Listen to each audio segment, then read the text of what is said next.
Have you ever wondered what mysterious power lies hidden behind such a simple act as kissing a crucifix? Have you noticed how some people seem to find incredible peace and strength in this ancient devotion? My dear brothers and sisters, kissing a crucifix isn't just a beautiful tradition or an empty ritual. It's a spiritual act that opens the gates of heaven and moves the very sacred heart of Jesus. Padre Pio, that great stigmatized saint who bore the wounds of Jesus in his own flesh, understood deeply the weight of gestures, of sacramentals, of prayers that flow from sincere souls. He carried his crucifix always, kissed it, embraced it, contemplated it with tears streaming down his face, and he told his spiritual children that nothing is small when it's done with love for Jesus. Kissing the crucifix isn't superstition or empty custom. It's an act that unleashes 9 immense graces that pour out upon whoever does it with living faith and a humble heart. If you have a crucifix in your home, write in the comments, "Padre Pio, teach me to love the cross." Your heartfelt expression of faith helps this message reach more souls who desperately need to discover these hidden treasures. Today, I'm going to reveal to you 9 extraordinary things that happen in the spiritual realm every single time your lips touch that sacred wood and the image of the crucified Christ. These aren't just beautiful thoughts or pious reflections. These are spiritual realities that Padre Pio himself experienced and taught, backed by centuries of church wisdom and the testimonies of countless saints. Each time your lips meet the crucifix, something powerful stirs in heaven. Angels take notice. Saints lean in with attention. The very wounded heart of our Savior beats faster with joy. But perhaps most importantly, your own soul receives graces that can transform not just your day, but your entire life. Are you ready to discover what really happens when you kiss a crucifix with genuine faith? Are you prepared to understand why this sacred act has the power to move mountains, heal hearts, and open doors that seemed forever closed? Then stay with me, because what you're about to learn might just change the way you see that crucifix hanging on your wall forever. These 9 revelations come from the deep spiritual wisdom of Padre Pio, a man who lived so close to Christ that he bore his very wounds. Let's discover together the hidden power that lies within this profound expression of love. The first thing that happens when you kiss a crucifix with sincere devotion is that you create a spiritual fortress around yourself that demons cannot penetrate. Every time your lips touch that sacred image, you're making a silent profession of faith. You're saying without words, "I believe in you, Jesus, who gave your life for me." The devil, who despises this devotional act above almost all others, retreats in fury because he knows your lips have just united with the sign of his ultimate defeat. The cross is the banner that conquered him, and when you kiss it, you clothe yourself with that very victory. Padre Pio used to say, "The devil trembles before the cross, but he flees when a soul loves it and kisses it with confidence." Think about this for a moment. In our daily lives, we face countless spiritual battles we don't even realize are happening.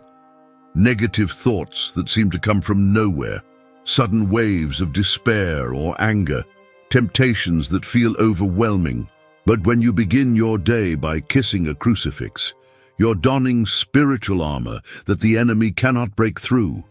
This isn't wishful thinking or religious fantasy.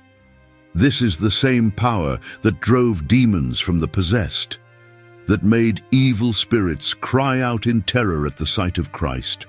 When you kiss the crucifix, you're invoking that same authority, that same divine protection.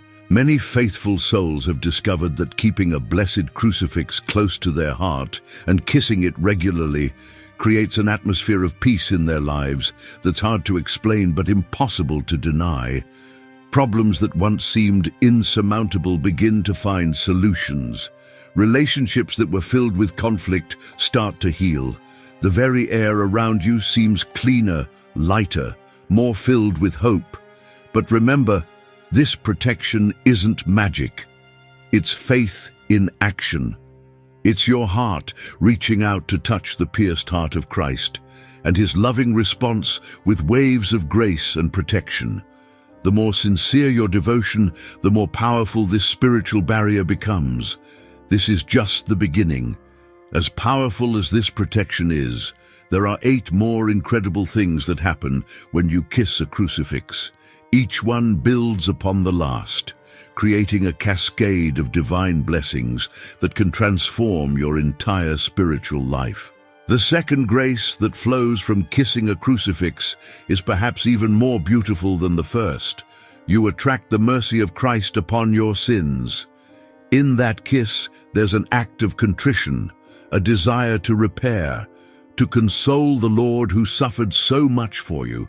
Saint Teresa of Avila taught that kissing the crucifix with devotion is like telling Jesus, "Forgive me, I love you, I don't want to offend you anymore." And what does Christ do?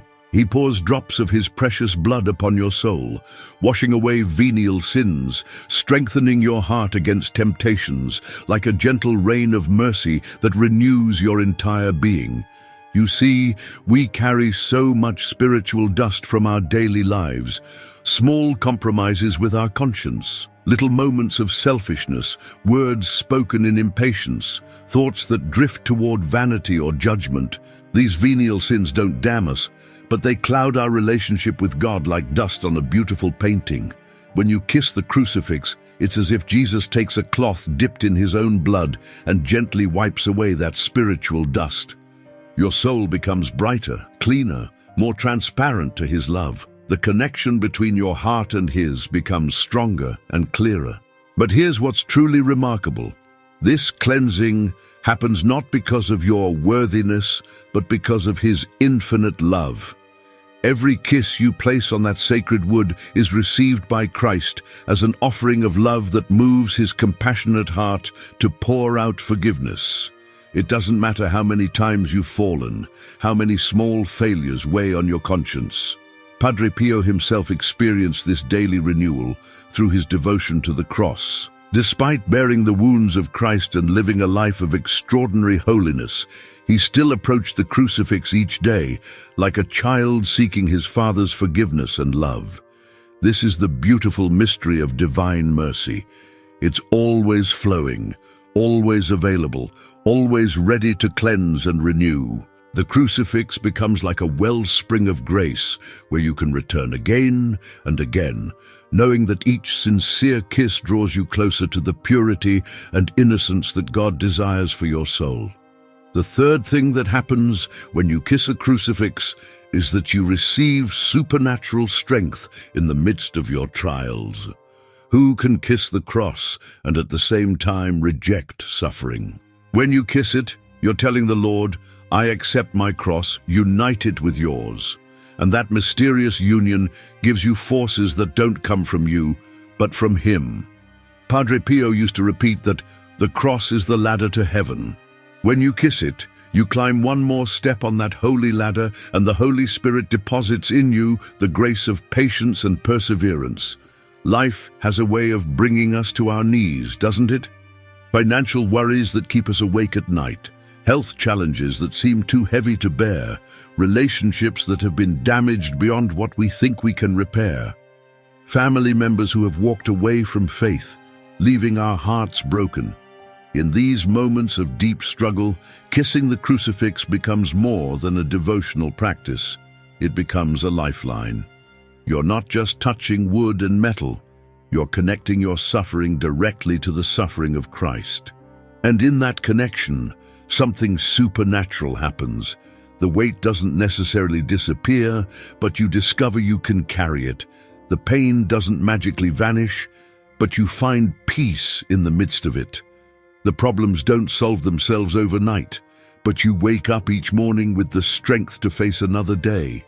Sarah, a mother of 4, shared how she discovered this truth during her husband's long battle with illness. She began kissing the crucifix in their bedroom each morning before facing another difficult day.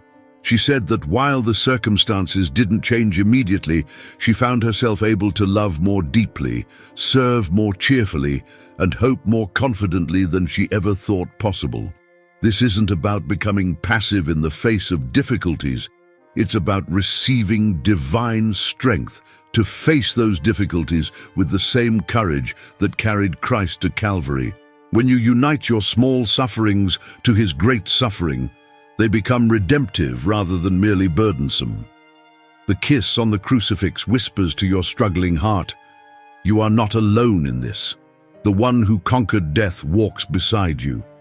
Many of you who are discovering the power hidden in these profound acts of faith have been asking me how to deepen your relationship with Padre Pio and learn more about his spiritual wisdom.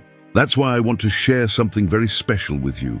We've created The Power of the Rosary with Padre Pio, Miracles, Protection, and Divine Graces, a spiritual treasure that will help you learn to pray the Rosary with deeper devotion, discover the miracles and testimonies of those who have already experienced its power, and understand Padre Pio's most impactful teachings about prayer. This guide includes 30 days of prayer with daily intentions to strengthen your faith, plus special prayers for protection, healing, and liberation. The Rosary was Padre Pio's great weapon, and today it can be yours too. Don't let this opportunity pass to strengthen your spiritual life with material that has already helped thousands of people. To download it, simply click the link pinned in the comments. The fourth grace that flows when you kiss a crucifix is the special protection of the Virgin Mary.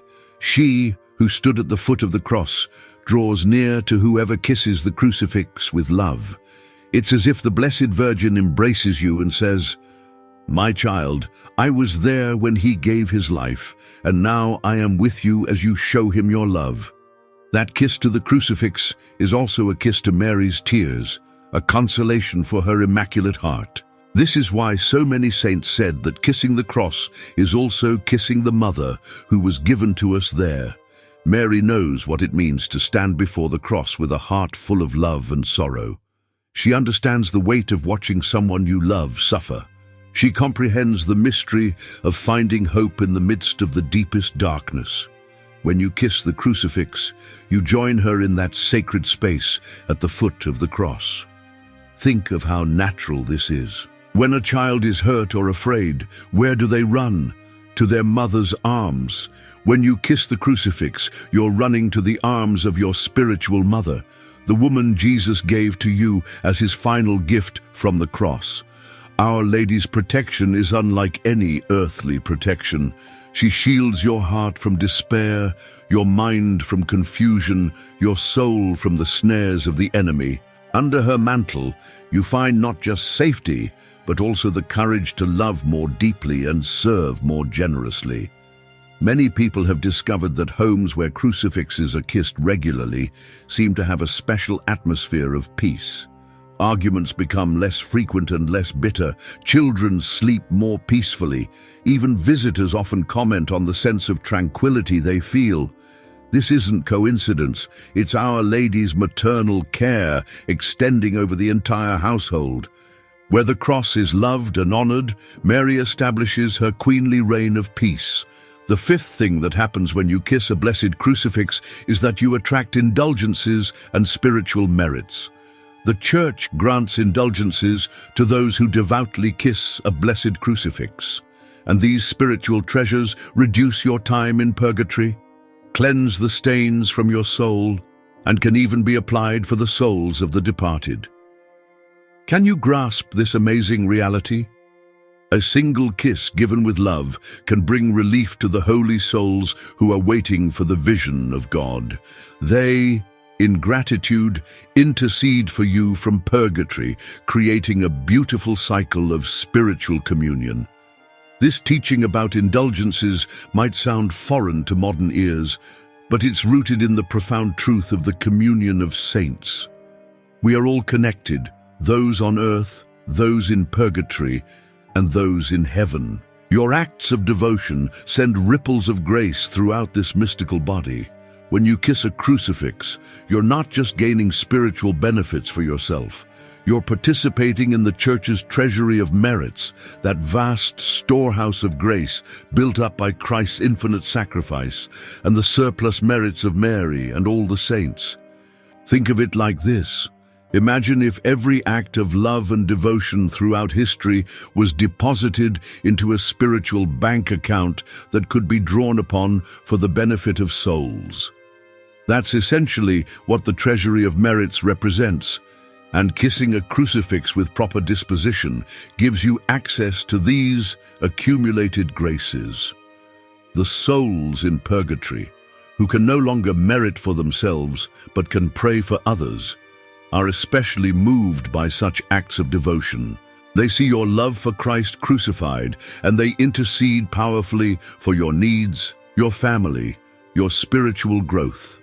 This creates a beautiful spiritual economy where no act of love is ever wasted, where even the smallest devotional practice can have effects that ripple through eternity.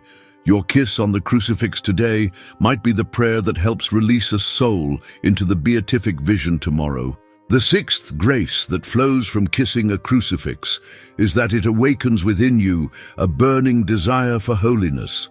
No one can look upon the crucified Christ, kiss him, and remain indifferent. That kiss is like a spark that ignites within you the voice that says, "If he loved me to the point of the cross, I must love him with my entire life." Many saints began their journeys of conversion with a heartfelt moment before a crucifix. That kiss can be the beginning of a sincere confession, of a more intense prayer life, of a radical change toward God. When your lips touch that sacred image, you're brought face to face with the greatest love story ever told. Here is God himself, choosing to suffer and die rather than lose you to sin and death. Here is perfect love, making itself vulnerable to the worst that humanity could offer, all for the sake of your salvation. How can you encounter such love and remain unchanged? The kiss becomes a moment of decision, a crossroads where you must choose between continuing in mediocrity or answering the call to become the saint God created you to be. This awakening doesn't usually come as a dramatic, overwhelming experience. More often, it's like dawn breaking slowly over your soul. You begin to notice things that once seemed acceptable, now making you uncomfortable. You find yourself hungering for prayer in ways you never did before. Scripture verses that you've heard 100 times suddenly leap off the page with new meaning. You start seeing your daily choices through the lens of love. Instead of asking, "What do I want to do?" you begin asking, "What would please him?" Instead of seeking your own comfort and convenience, you find yourself drawn to small sacrifices, little acts of service that no one notices but mean everything to the loving heart of Jesus. This desire for holiness isn't a burden, it's the most liberating force in the universe. It frees you from the exhausting pursuit of worldly satisfaction and opens your heart to the joy that can only come from living in harmony with your deepest purpose, to know, love, and serve God. The seventh thing that occurs when you kiss a crucifix is that you receive light in your darkness. The cross becomes a lighthouse that illuminates in the middle of the night. When you kiss the crucified in moments of anguish, confusion, or loneliness, he responds with an interior grace that calms, guides, and brings peace. Padre Pio used to advise kissing the crucifix during nights of spiritual storm, because that devotional act works like a key that opens the door of trust. In those moments when life feels overwhelming, when decisions seem impossible, when the future appears completely uncertain, the crucifix becomes your guiding star. We all face seasons of spiritual darkness, times when prayer feels empty, when God seems distant, when faith itself becomes difficult. These dark nights of the soul are not signs of God's absence. They're invitations to deeper trust, opportunities to love Him, even when we can't feel His presence. When you kiss the crucifix during these difficult times, you're making an act of pure faith. You're saying, "Even though I can't see clearly, even though I don't understand what's happening, I trust in your love." And that trust, expressed through such a meaningful act, becomes a magnet for divine light.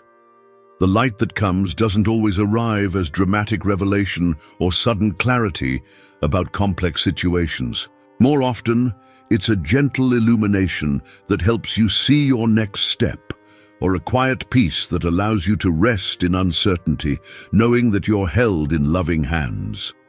Sometimes this light comes through the words of a friend who calls at just the right moment. Sometimes it's through a scripture passage that suddenly speaks to your exact situation. Sometimes it's simply an inexplicable sense that everything will be okay, even though nothing in your circumstances has changed. The crucifix reminds you that even the darkest Friday in history was followed by Easter Sunday. When you kiss it in your moments of darkness, you're participating in the faith of all those who have walked this path before you, who have discovered that no night lasts forever when Christ is your companion. The eighth grace that flows from kissing a crucifix is that you extend protection over your home and loved ones. A blessed crucifix is a powerful sacramental, and when you kiss it, that devotional act becomes a silent plea for Christ's blood to cover your family. There are countless testimonies from saints and faithful souls who tell of receiving protection from accidents, illnesses, and dangers through their devotion to kissing the cross with faith. It becomes a spiritual umbrella that extends over those who live with you. When you kiss the crucifix in your home, you're inviting Christ to be the head of your household in the most tangible way possible. You're acknowledging that your family needs divine protection from the spiritual battles raging around us every day, battles most of us don't even realize are happening. Think about the unseen dangers your family faces daily, the cultural influences trying to pull your children away from faith, the temptations threatening your marriage, the financial pressures that could drive your family apart, the health concerns that keep you awake at night worrying, the relationships that have grown cold or hostile. When you kiss the crucifix regularly, especially if you make it a family practice, you're building a wall of prayer around your household. You're creating an atmosphere where grace can flow more freely, where peace can take root more deeply, where love can flourish more abundantly. Michael, a father of 3 teenagers, began kissing the crucifix in their family room each evening before dinner. He didn't make a big announcement about it. He simply made it part of his routine. Within months, he noticed that family arguments became less frequent and less intense. His teenagers, who had been growing increasingly distant, began staying home more often and engaging in deeper conversations. Was this a miracle? In one sense, yes. It was the miracle of grace, working quietly in the ordinary moments of family life. The crucifix had become a channel through which Christ's presence filled their home, creating an environment where hearts could heal and relationships could flourish. The ninth and most profound thing that happens every time you kiss a crucifix is that you unite yourself to the very act of love that Christ performed on the cross. That kiss is real participation in his self-giving. It's as if for an instant you place your heart next to his, in that eternal moment where everything was consummated. What happens in heaven when a soul kisses the cross with love? Angels and saints bow down because they recognize that devotional act as an echo of the same love that saved the world. This isn't mere symbolism or beautiful poetry. When you kiss the crucifix with sincere devotion, you're entering into the mystery of redemption itself. You're not just remembering what happened 2,000 years ago. You're participating in that timeless act of love that transcends all history. Think of the most profound moments of union you've experienced in your life. The moment you first held your child, the day you said, "I do," to your spouse. The instant you felt God's presence so strongly that it took your breath away. The kiss on the crucifix creates a union even deeper than these, because it connects your finite love with infinite love. In that moment, Your small act of devotion becomes caught up in Christ's perfect offering to the Father. Your imperfect love is purified and magnified by his perfect love. Your limited human heart is expanded to touch the limitless heart that loved us to the end. This union transforms everything. It transforms your understanding of suffering, no longer meaningless pain, but participation in redemption. It transforms your understanding of love, no longer just human affection, but a share in divine love. It transforms your understanding of yourself, no longer just a struggling sinner, but a beloved child called to intimate communion with God. When you kiss the crucifix, heaven and earth meet in your heart. The eternal enters time through your heartfelt act of faith. The infinite God responds to your finite devotion with infinite love. And in that exchange, you become who you were always meant to be. A living prayer, a walking tabernacle, a heart beating in rhythm with the wounded heart of Christ. My dear brother, my dear sister, how many times do we have a crucifix hanging on our wall, kept in a drawer, forgotten in a corner? Today, I invite you to take it, contemplate it, and kiss it with your whole heart. This isn't magic or superstition, it's faith, it's love, it's union with Christ. Make this your daily practice. Kiss the crucifix each morning when you wake up, each night before you sleep, during trials, in moments of joy. Let your lips learn to seek in the cross the wellspring of peace, of comfort, and of salvation. These 9 graces that flow from such a meaningful devotion reveal the incredible love God has for you. Protection from evil, forgiveness of sins, strength in suffering, Mary's maternal care, spiritual treasures, the call to holiness, light in darkness, family protection, and perfect union with Christ. All of this available to you through a kiss given with faith. Padre Pio, who loved the cross so deeply that he bore its wounds in his own flesh, knew that nothing is too small when offered with love to Jesus. He understood that our God is so great that he can work miracles through the simplest acts of devotion, and so humble that he delights in our smallest expressions of love. If these revelations have touched your heart, write "Thank you" in the comments. Your heartfelt expression of gratitude helps this message reach more souls who need to discover the hidden power of the cross. Share this video with someone who needs these graces in their life right now. We are building a community of faith here, a family united by our love for Christ and our devotion to the saints who show us the way. By liking this video, sharing it with others, and subscribing to our channel, you're helping us spread these life-changing truths to hearts around the world that desperately need hope. May the kiss you give to your crucifix today become a bridge between your heart and the Sacred Heart of Jesus. May Padre Pio, who knew so well the power hidden in love for the cross, intercede for you and help you discover in this sacred practice a source of strength, peace, and joy that will transform your entire life. Your cross is waiting for your kiss of love. Imagine this moment. You arrive home after an exhausting day. Your body aches, every muscle screams for rest, your eyelids feel heavy as stone. Perhaps you're ill, overwhelmed, or simply at that breaking point where the physical and emotional worlds collide. All you want is to lie down, close your eyes, and forget the world exists. And then, in the silence of that night, a whispered thought emerges, and I should pray. But immediately doubt creeps in.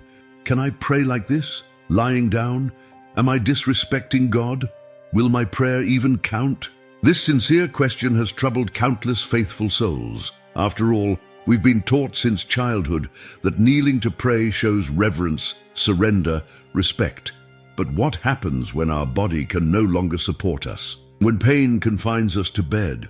What does God truly expect from us in these moments? Saint Padre Pio, a man of constant prayer and profound union with the Lord, taught us something remarkable that many spiritual leaders hesitate to share.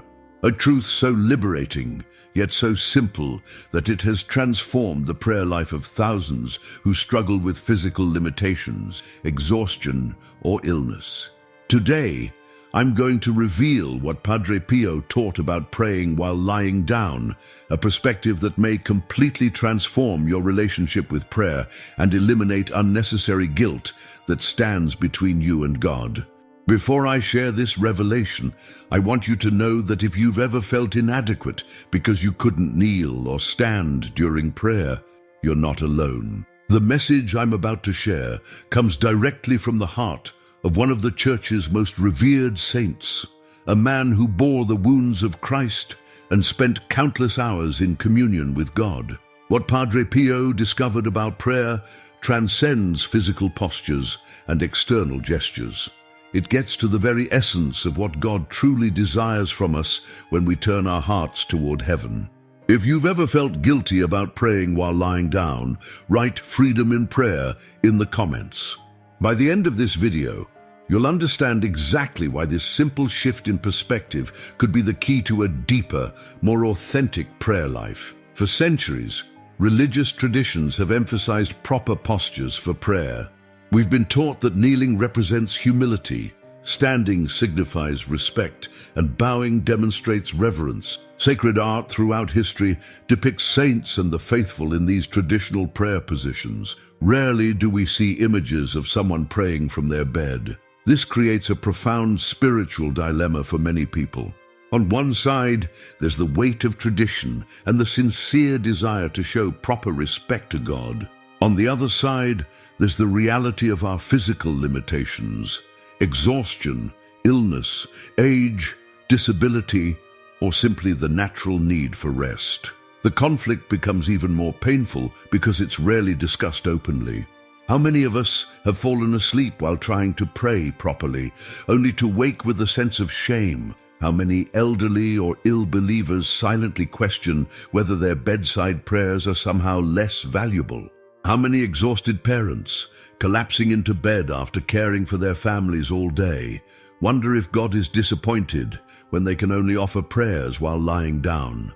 This silent struggle affects millions, though few speak about it. Some people even abandon prayer altogether when they can no longer physically perform it in traditional ways, creating an unnecessary distance between themselves and God. Padre Pio, with his profound spiritual insight, addressed this conflict directly.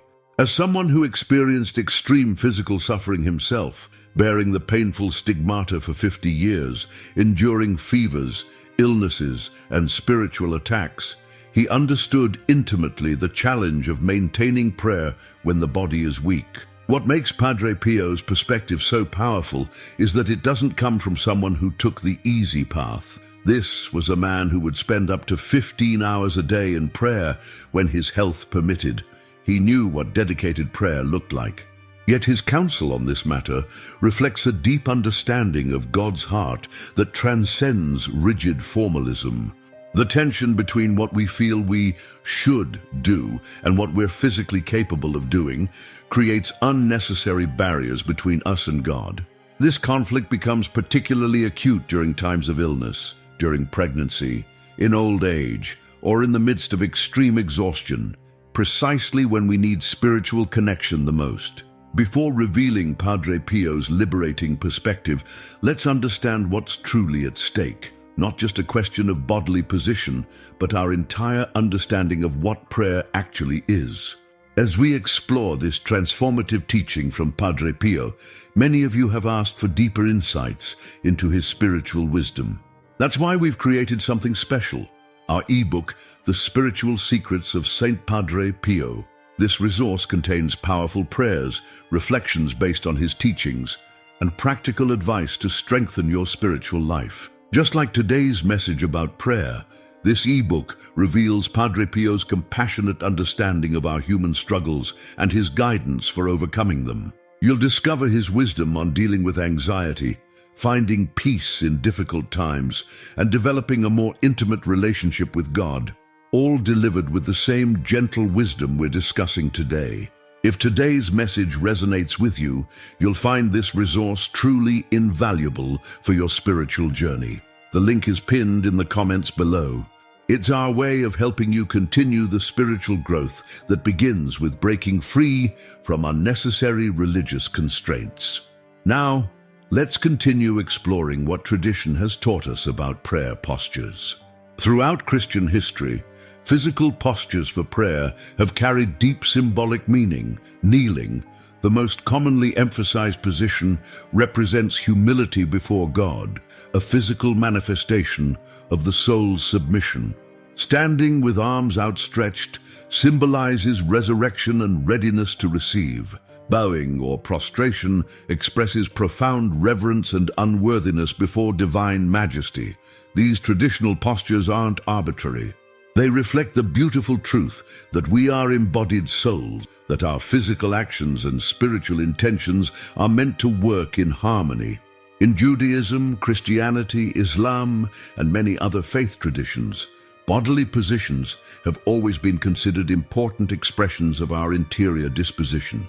The Catechism of the Catholic Church teaches that prayer engages the whole person, mind, heart, and body. When we physically kneel or bow, we're reinforcing our internal attitude of reverence. As St. Thomas Aquinas wrote, "Since we are composed of a twofold nature, intellectual and sensible, we offer God a twofold adoration, spiritual, which consists in the interior devotion of the mind, and bodily, which manifests itself in the outward humbling of the body." We see this embodied approach to prayer throughout Scripture and tradition. King Solomon stood before the altar of the Lord with his hands spread toward heaven. Jesus himself knelt in the Garden of Gethsemane. St. Paul writes of bowing my knees before the Father. Traditional spiritual writers have long emphasized that these physical positions help focus our wandering minds and express outwardly what we feel inwardly. They serve as a witness to others and help form proper reverence within ourselves. When we're healthy and able, assuming these reverent postures can indeed enhance our prayer experience. The Church has always taught that external reverence matters. In fact, many saints would pray for hours on their knees, showing remarkable physical discipline in their devotion. Padre Pio himself was known to spend long hours kneeling in prayer, despite his painful stigmata. But here lies the vital question that troubles so many faithful hearts. What happens when we simply cannot assume these traditional postures? What about when illness confines us to bed? What about the elderly whose knees can no longer bear their weight? What about the exhausted parent or worker whose body demands rest? What does the Church, and more importantly, what does God really expect from us in these situations? This is where Padre Pio's profound wisdom offers us liberating insight. Few saints understood the complex relationship between physical suffering and prayer better than Padre Pio. From September 1918 until his death 50 years later, he bore the visible wounds of Christ's crucifixion, painful, bleeding stigmata that never healed.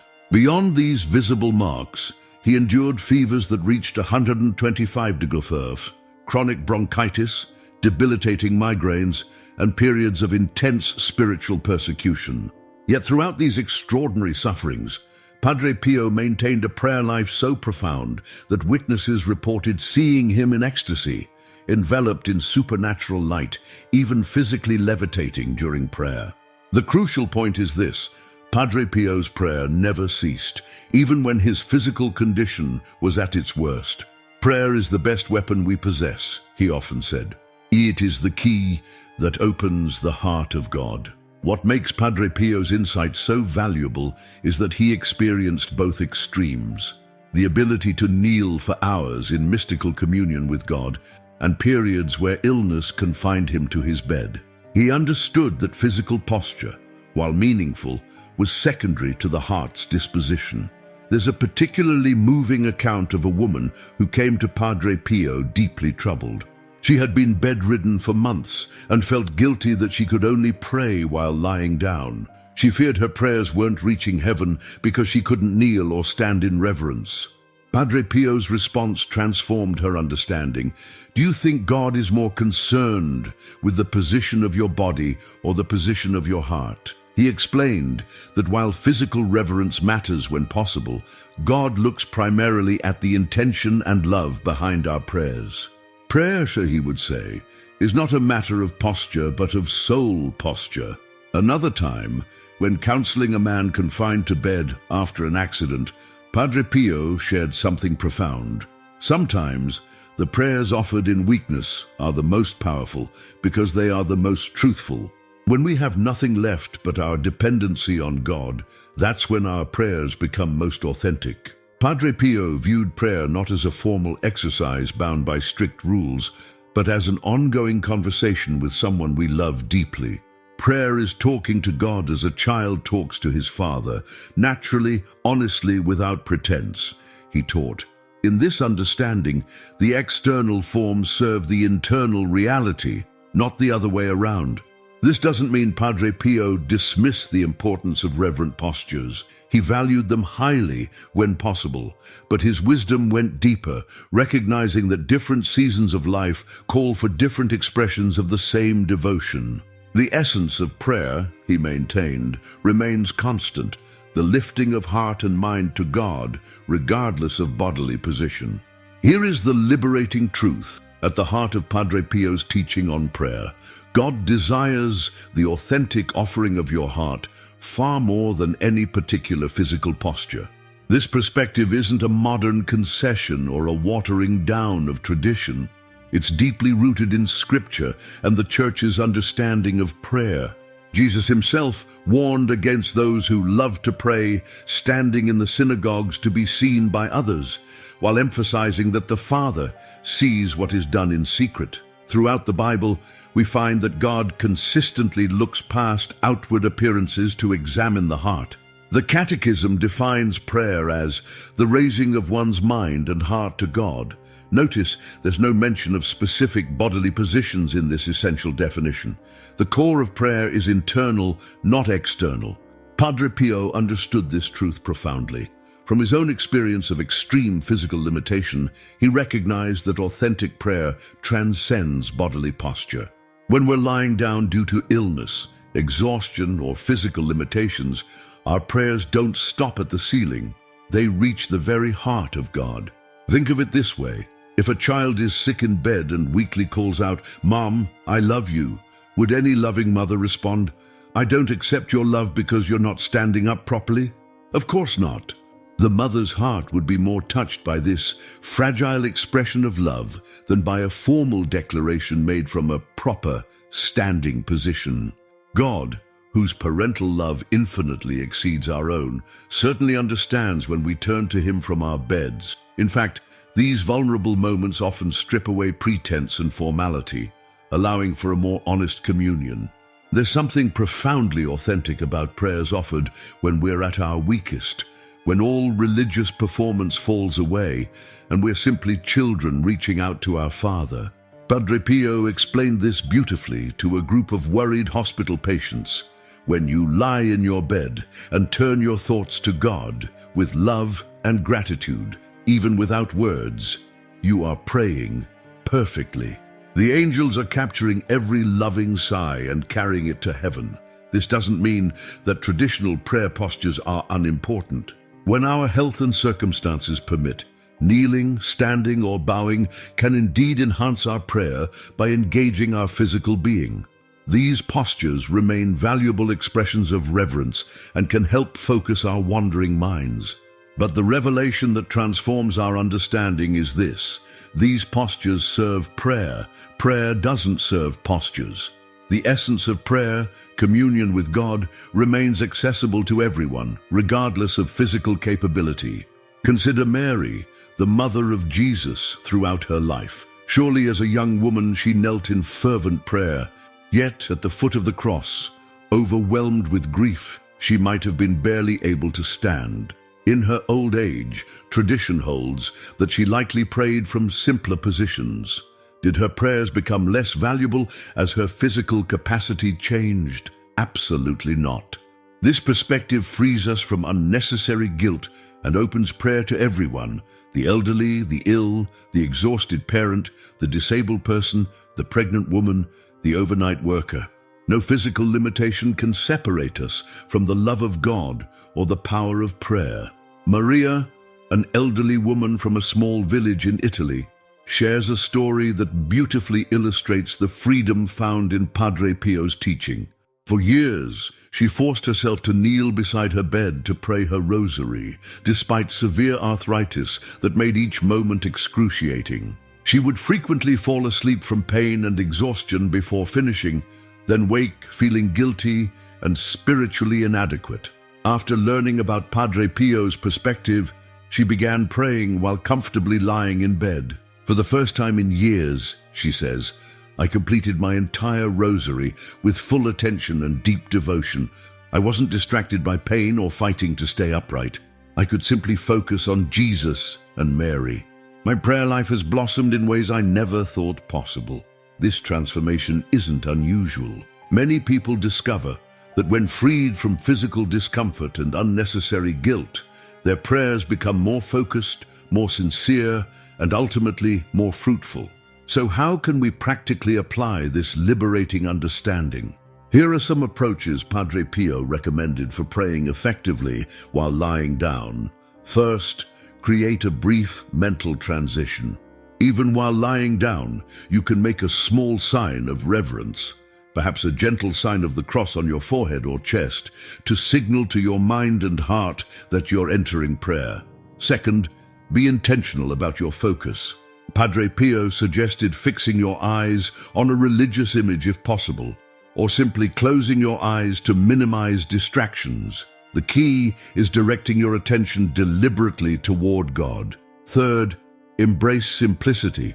When physical energy is limited, complex prayers may feel overwhelming. Padre Pio often recommended short, heartfelt prayers repeated with love. Jesus, I trust in you. Lord, have mercy, or simply, thank you, Lord. These simple phrases, offered sincerely, can constitute profound prayer. Fourth, unite your physical limitations with Christ's suffering. Padre Pio taught that when we accept our bodily weakness and offer it to God, our very limitations become a powerful form of prayer. Sometimes, he said, the greatest prayer is acceptance. Finally, remember that falling asleep while praying isn't failure.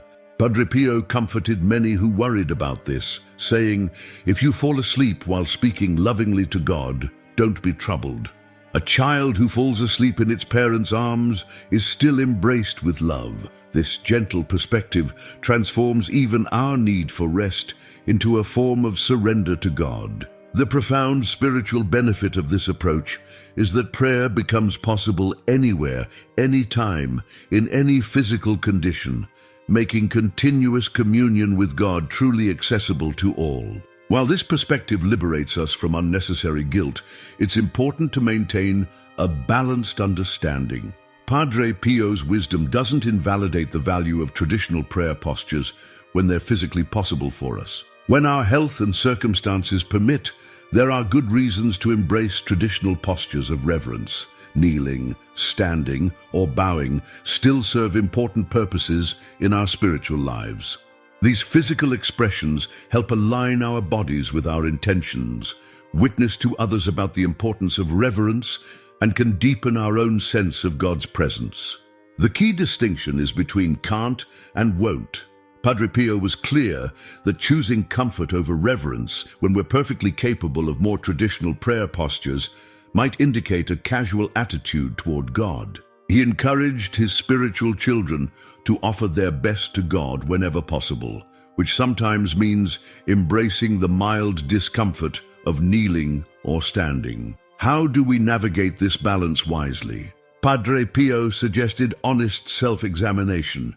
Ask yourself not what is most comfortable, but what is most loving in this moment. Sometimes, the most loving response is honoring our genuine physical limitations. Other times, it's offering a more formal posture of reverence despite minor discomfort. For those who continue to struggle with persistent feelings of guilt, even when physically unable to assume traditional prayer positions, Padre Pio offered this counsel. Remember that God created both your soul and your body. He understands your limitations better than you do. This perspective helps shift our focus from anxious self-judgment to peaceful trust in God's understanding. Many saints throughout history demonstrated this balanced approach. Saint Thérèse of Lisieux, when weakened by tuberculosis, prayed from her sickbed with the same fervor she had previously shown in chapel. Saint John Paul II, in his final years, continued his deep prayer life despite being unable to kneel or stand for long periods. The heart of Padre Pio's teaching is not that posture doesn't matter, but that it shouldn't become an obstacle. When healthier, we might embrace more physically expressive prayer. During illness, pregnancy, extreme fatigue, or disability, we adapt while maintaining the same internal devotion.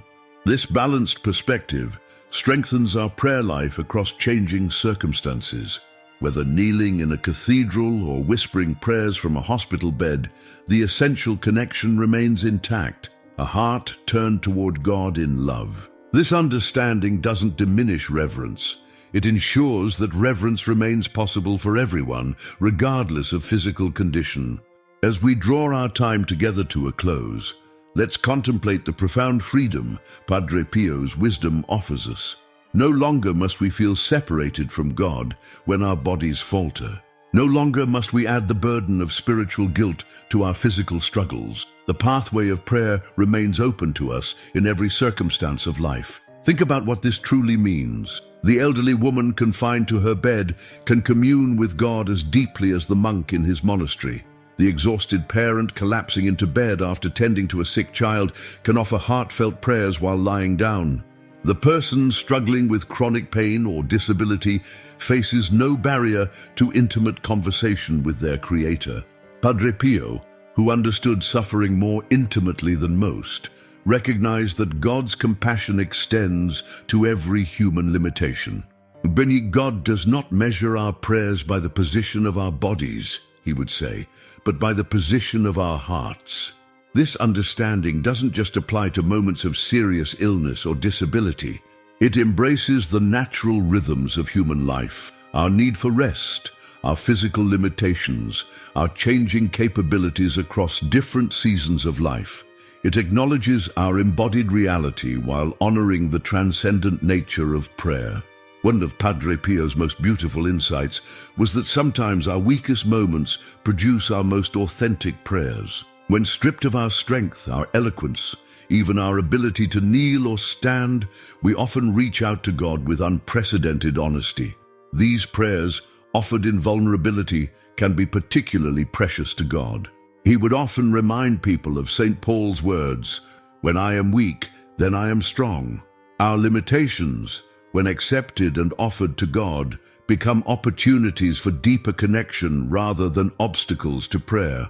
As Padre Pio himself approached the end of his life, with his body increasingly frail, he demonstrated what he had taught. His prayer never ceased, though his physical expressions of it adapted. His communion with God remained constant through changing circumstances, a living testament to the truth that authentic prayer transcends bodily limitations. If today's message has touched your heart, if you felt a weight lifted from your shoulders, please write, "Thank you, Padre Pio," in the comments. Your comment helps this liberating message reach others who may be struggling with the same unnecessary guilt. Remember to subscribe and turn on notifications so you don't miss future messages of spiritual freedom and authentic faith. Share this video with someone you know who might be struggling with illness, exhaustion, or physical limitations that affect their prayer life. May God bless you and keep you. May He shine His face upon you and give you peace. And may you always remember that wherever you are, whatever your physical condition, the loving ear of God is inclined toward you, waiting for the whispers of your heart. Have you ever wondered what truly happens in your life when you develop a deep devotion to Saint Padre Pio? The kind of transformation that goes beyond simple prayer requests to profound life changes. Today, I'm going to reveal the 7 extraordinary miracles that manifest in the lives of those who sincerely connect with this powerful saint. Changes so remarkable that they've been documented in testimonies across the world. Saint Padre Pio isn't just another figure in Catholic tradition. He stands apart as one of the most mystically gifted saints in church history. For over 50 years, he bore the painful stigmata, the wounds of Christ visible on his hands, feet, and side. His ability to read souls, heal the sick, and appear in 2 places simultaneously by location made him extraordinary during his lifetime. But his spiritual influence has only grown since his death in 1968. What makes devotion to Padre Pio so transformative? Unlike many spiritual practices that offer temporary comfort, connecting with Padre Pio creates lasting change that touches every aspect of your existence. From physical healing to spiritual awakening, from family restoration to unexpected financial provision. The 7 miracles I'm about to share have been consistently reported by devotees around the globe. The most powerful testimony I've encountered came from a woman in Mexico City who had abandoned her faith after years of unanswered prayers. Her son was battling a degenerative disease, her husband had lost his job, and their home faced foreclosure. In desperation, she began a daily devotion to Padre Pio after finding one of his prayer cards. Within months, doctors were baffled by her son's improvement. Her husband found better employment than he'd ever had, and a distant relative unexpectedly helped save their home. It wasn't just help with our problems, she explained. Everything about how we experienced life changed. We found peace in the midst of our struggles. These kinds of transformations aren't isolated incidents. They follow a pattern. 7 specific miracles that emerge when someone develops authentic devotion to this remarkable saint. And I promise you, the 7th miracle, which I'll reveal near the end of our time together, is the most extraordinary of all. It's the one that creates a permanent shift in how you experience your entire spiritual journey. If you believe in Padre Pio's intercessory power, write in the comments, "Saint Padre Pio, transform my life through your intercession." This simple act of faith can be the beginning of your own miracle journey. Throughout this video, I'll share documented testimonies, explain the spiritual principles behind these transformations, and reveal exactly how you can begin your own devotion to invite these 7 miracles into your life. I'll also address the deep connection between Padre Pio's own suffering and his unique ability to understand and intercede in our darkest moments. Stay with me until the end, because after exploring all 7 miraculous transformations, I'll share the exact devotional practice that has proven most effective in activating Padre Pio's intercession. This simple daily ritual has been the catalyst for countless miracles worldwide. Before we dive into the 7 life-changing miracles that happen when you pray the Rosary daily, let's understand why Padre Pio's devotion to this prayer makes him such a powerful guide for our spiritual journey. Padre Pio, born Francesco Forgione in 1887 in southern Italy, wasn't always known worldwide. He began his life as a simple friar with extraordinary spiritual gifts. What set him apart was the appearance of the stigmata, the visible wounds of Christ, which he bore painfully for over 50 years. These weren't symbolic marks, they were deep, bleeding wounds that never healed, never became infected, and defied medical explanation. But beyond this visible sign, Padre Pio possessed remarkable spiritual abilities. He could read souls, knowing the unconfessed sins of those who came to him. He could bilocate, appearing in 2 places simultaneously to help those in need. The fragrance of roses would often announce his spiritual presence, even to those miles away. At the center of Padre Pio's spiritual power was his unwavering devotion to the Rosary. He never went anywhere without his rosary beads, calling them his weapon against evil. Love the Madonna and pray the Rosary, for her rosary is the weapon against the evils of the world, he would often say. He believed so deeply in its power that he would pray more than 30 complete rosaries each day. Many people wonder how this was even possible. The secret lay in Padre Pio's understanding that the rosary wasn't merely a repetitive prayer, but a profound meditation on the life of Christ through Mary's eyes. He would pray throughout the day, while walking, between confessions, during moments of rest, making the rosary the continuous background of his existence. For Padre Pio, the rosary created a spiritual shield around the faithful.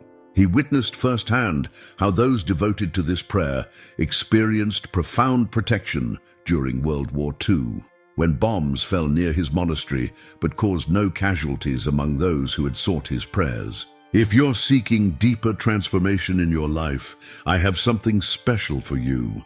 Our ebook, The Power of the Rosary with Padre Pio, Miracles, Protection, and Divine Graces. This spiritual treasure will help you learn to pray the Rosary with greater devotion and depth. Discover the miracles and testimonies of those who have experienced its power. Explore Padre Pio's most impactful teachings and quotes on prayer. Follow a 30-day prayer guide with daily intentions to strengthen your faith and access special prayers for protection, healing, and deliverance. The Rosary was Padre Pio's greatest weapon, and now it can be yours too. Don't miss this opportunity to strengthen your spiritual life with a resource that has already helped thousands. To download it, simply click the pinned link in the comments. What makes Padre Pio's approach to the Rosary different from ordinary repetitive prayer is his emphasis on intentionality and presence.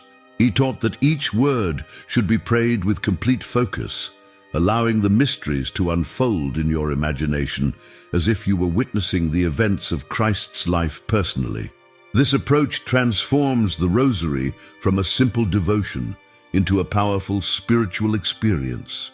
Now that we understand why Padre Pio and the Rosary form such a powerful combination for spiritual transformation, let's explore the first 3 miraculous changes that happen when you commit to this daily practice. When you commit to praying the Rosary every day, as Padre Pio taught, 3 powerful transformations begin almost immediately. These aren't mere coincidences, but spiritual realities that countless devotees have experienced throughout the years. The first miracle that manifests is extraordinary spiritual protection. Padre Pio often described the Rosary as a shield that surrounds the faithful, making them less vulnerable to negative spiritual influences. This protection operates on multiple levels, guarding your thoughts, your home, and even your physical well-being. Consider the story of Elena from Brazil. For years, she suffered from inexplicable nightmares and a persistent sense of heaviness in her home. Medical help provided no relief, and she felt increasingly hopeless. After learning about Padre Pio's devotion to the Rosary, she began praying it daily. Within 2 weeks, she recalls, the nightmares stopped completely. I could feel a lightness in our home that hadn't been there before. Even my children noticed the difference without my mentioning anything. This protection extends beyond just feelings. Many devotees report that areas of vulnerability in their lives, whether relationships prone to conflict, temptations they struggle with, or negative thought patterns, begin to strengthen and heal. Padre Pio explained this phenomenon simply. The Rosary is the prayer that touches Mary's heart and brings her immediately to our aid. When Mary comes to our aid, she brings with her a mother's protective instinct, shielding us from harm while gently guiding us toward healing. The second miracle that emerges through daily Rosary prayer is physical and emotional healing. While not every illness disappears instantly, devotees consistently report improvements in their overall well-being that defy medical explanation. James, a veteran suffering from PTSD, found that standard treatments offered minimal relief. His therapist, familiar with spiritual practices, suggested adding the Rosary to his daily routine. I was skeptical, James admits, but desperate enough to try anything. After 3 months of daily prayer, the intensity of his flashbacks diminished significantly. The doctors can't explain it, he says. Brain scans show different patterns of activity now. My medication has been reduced by half, and I'm sleeping through the night for the first time in years. What makes this healing so profound is that it addresses both visible and invisible wounds. The repetitive nature of the rosary creates a meditation-like state that calms the nervous system, while the intentional focus on the mysteries provides a framework for processing emotional pain. Padre Pio understood this connection between spiritual practice and healing. He would tell those who came to him seeking physical cures, pray the rosary frequently. It costs so little and it's worth so much. The third miracle that manifests is clear guidance in decision-making. In a world filled with conflicting advice and endless options, those who pray the rosary daily report receiving unexpected clarity about their path forward. Maria, a business executive facing a critical career decision, turned to the rosary when logical analysis left her confused about which option to choose. Editi, after a week of daily rosary prayer, she explains, I woke up one morning with absolute certainty about which path to take. What's remarkable is that it wasn't the option that made the most sense on paper, but it has led to the most fulfilling work of my career.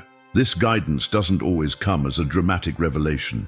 More often, it manifests as a growing inner certainty, a peace about a particular direction, or even a series of unexpected circumstances that clearly point the way forward. Padre Pio described this phenomenon as divine illumination, a subtle light that helps us see our circumstances from heaven's perspective rather than our limited human viewpoint.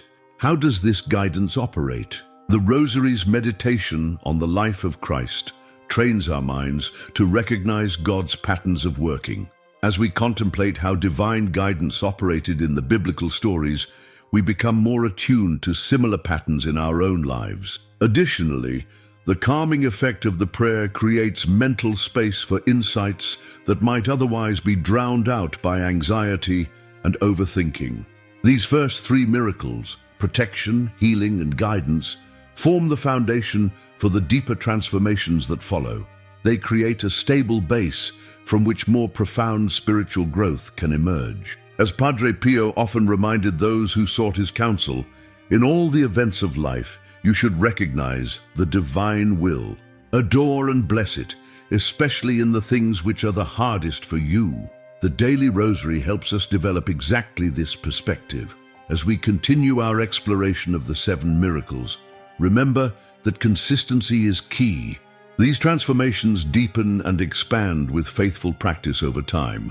As your daily rosary practice deepens, 3 more miraculous transformations begin to unfold in your life. These changes often affect not just your internal spiritual state, but extend outward to your relationships and material circumstances. The 4th miracle that emerges is family reconciliation and healing of relationships. Padre Pio often counseled those with family conflicts to pray the rosary together if possible, or for the family if praying together wasn't an option. The results of this practice have been consistently remarkable. Consider the experience of the Morales family, who had been fractured by a bitter inheritance dispute that left siblings not speaking to each other for over a decade. The youngest daughter, heartbroken by the family division, began praying the rosary daily for reconciliation. I didn't tell anyone what I was doing, she explains. I simply held each family member in my heart during specific decades of the rosary. Within 6 months, small communications began between family members. Within a year, the family gathered for a reunion that many had thought impossible. What makes the rosary so effective for healing relationships? When we meditate on the Holy Family during the joyful mysteries, we're reminded of what family is meant to be. When we contemplate Christ's forgiveness during the sorrowful mysteries, we're taught how to release our grievances.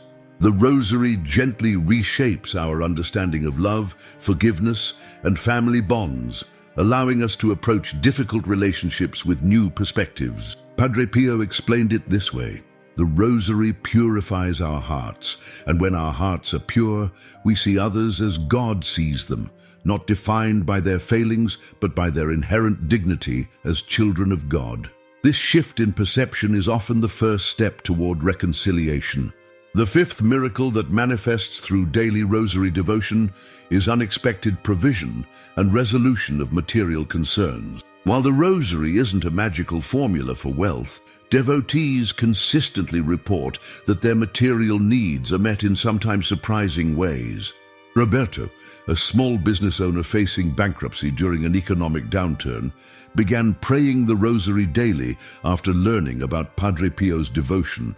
"I didn't expect a financial miracle," he shares. "I was simply seeking spiritual strength to face my challenges." Yet within months, a series of unexpected opportunities emerged: a new business contact, an innovative idea for pivoting his services, and a timely loan from a source he hadn't considered. None of these developments were dramatic on their own, Roberto notes, but together they created a path forward that simply wasn't visible to me before. This provision often comes not through spectacular windfalls, but through a combination of improved decision-making, timely opportunities, and a newfound ability to distinguish between wants and needs. The Rosary helps align our priorities with eternal values, reducing anxiety about material concerns and creating mental space for creative solutions. Padre Pio, who lived a life of radical simplicity, nonetheless understood the reality of material needs. He would often tell people, "Pray, hope, and don't worry. Worry is useless. God is merciful and will hear your prayer." The daily rosary helps embed this trust into our consciousness, reducing the stress that often blocks creative problem solving. The sixth miracle that unfolds is profound inner peace that remains stable even amid external chaos. This isn't the temporary calm that comes from avoiding problems, but a deep-rooted serenity that persists even in challenging circumstances. Alexandra, an emergency room nurse working through the height of a global health crisis, found herself overwhelmed by the constant stress and grief of her work. A colleague suggested she try praying the rosary daily. "I was skeptical that such a simple practice could help with such enormous stress," she admits, "but within weeks I noticed a fundamental change. The circumstances remained just as challenging, but I had found an inner sanctuary that the chaos couldn't penetrate." This peace has neurological dimensions as well as spiritual ones. The repetitive nature of the rosary prayer, combined with intentional breathing and focus, activates the parasympathetic nervous system, the body's natural calming mechanism. Meanwhile, meditation on the mysteries provides a broader perspective on suffering and challenges, helping us place our current difficulties within a larger spiritual context. Padre Pio, who endured tremendous physical pain throughout his life, was nonetheless known for his serenity. "The rosary," he would say, "is the oxygen of the soul. It provides what we need most in times of stress, a connection to something larger than our immediate circumstances, and a framework for understanding suffering as meaningful rather than merely painful." These three miracles, reconciliation, provision, and peace, build upon the foundation laid by the first three transformations. Together, they create a life that, while not free from challenges, is increasingly characterized by harmony, sufficiency, and tranquility. As we prepare to explore the seventh and most profound miracle, remember Padre Pio's words: "The rosary is the weapon for these times." We've explored 6 profound transformations that occur when you pray the rosary daily, following the example of Saint Padre Pio. Yet there remains one miracle, perhaps the most significant of all, that emerges only after consistent devotion has prepared the soil of your soul to receive it. The 7th miracle that manifests through daily rosary prayer is complete spiritual transformation, a fundamental shift in how you perceive reality and your place within it. This isn't merely a change in behavior or circumstance, but a rebirth of your entire spiritual identity. People who experience this transformation often struggle to put it into words, but they consistently describe a sense of seeing with new eyes. Ordinary events, reveal extraordinary meaning. Challenges that once seemed random now appear as invitations to growth. Most significantly, their relationship with God evolves from occasional communication to continuous communion. Father Thomas, a priest who has guided many through spiritual formation, describes this transformation. When someone has prayed the rosary daily for an extended period, I can often recognize it before they even mention their prayer life. There's a quality of presence, a depth of compassion, and a stability of faith that sets them apart. They've absorbed Mary's way of seeing the world, which is ultimately Christ's way of seeing. This transformation happens gradually, almost imperceptibly, like the slow turning of a ship toward a new destination. Through daily meditation on the mysteries of Christ's life, your mind is literally rewired. Neuroscience confirms that repeated focus physically reshapes neural pathways. The events you contemplate in the rosary, incarnation, sacrifice, resurrection, glory, become the framework through which you interpret your own experiences. Padre Pio described this process as becoming living rosaries ourselves, where the mysteries we contemplate become embodied in our reactions, decisions, and relationships. He believed this transformation wasn't just personal, but had cosmic implications, explaining that a single rosary prayed with true devotion does more to combat evil in the world than many other actions combined. The most remarkable aspect of this seventh miracle is that it turns you into a channel of grace for others. Those who have experienced this transformation often find that people are drawn to them for guidance, comfort, and prayer. Without conscious effort, they begin to mirror Mary's role as a conduit of divine love. Maria Elena, a grandmother from Mexico City, experienced this reality after 3 years of daily rosary devotion. "I didn't set out to become any kind of spiritual guide," she explains. "I was simply trying to deepen my own faith. But gradually, neighbors and even strangers began seeking me out for prayer and counsel. Something in me had changed, and others could sense it." This seventh miracle encompasses and amplifies all the others. The protection becomes something you extend to those around you. The healing flows through you to others. The guidance you've received equips you to guide others. The reconciliation you've experienced in your relationships enables you to become a peacemaker. The provision in your life overflows into generosity. The peace you've found radiates outward, creating an atmosphere of calm wherever you go. In essence, through faithful rosary prayer, you become what Padre Pio called another Christ in the world, not through your own power, but through your willingness to be shaped by continual meditation on Christ's life. As we conclude our exploration of these 7 miraculous transformations, I invite you to commit to a 40-day journey of daily rosary prayer. This traditional period of spiritual testing and formation is long enough to begin experiencing the first miracles we've discussed, yet short enough to feel achievable. Begin with just 1 decade, if a full rosary seems overwhelming. Remember Padre Pio's advice to pray with the heart, rather than rushing through the words. Quality of attention matters more than quantity of prayers, especially when beginning this practice. If possible, create a small prayer space with an image of Mary and perhaps a picture of Padre Pio to remind you of his powerful intercession. Even a small corner of a room dedicated to this purpose can become a sanctuary of peace in your home. Most importantly, approach this devotion not as a magical formula for getting what you want, but as a relationship to be nurtured. The miracles we've explored aren't prizes to be won, but natural fruits of spiritual intimacy, developing gradually as you grow closer to Mary and, through her, to Christ. I invite you to share in the comments. I commit to 40 days of rosary prayer with Padre Pio as my guide. Your declaration of intent is itself a powerful act of faith. Brothers and sisters, our community grows stronger with each person who joins us in this spiritual journey. If today's message has touched your heart, please take a moment to support our mission of spreading these teachings of faith. By clicking the like button, You help more people discover this guidance. By sharing this video with those who might be struggling, you become an instrument of hope in their lives.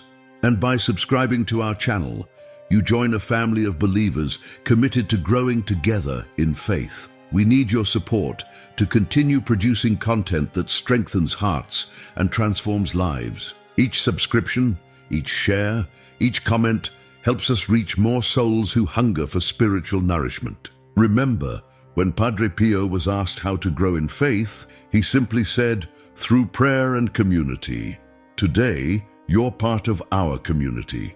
Together, through the power of the Rosary and St. Padre Pio's intercession, we can experience these 7 miracles, not just individually, but collectively. May God bless you abundantly.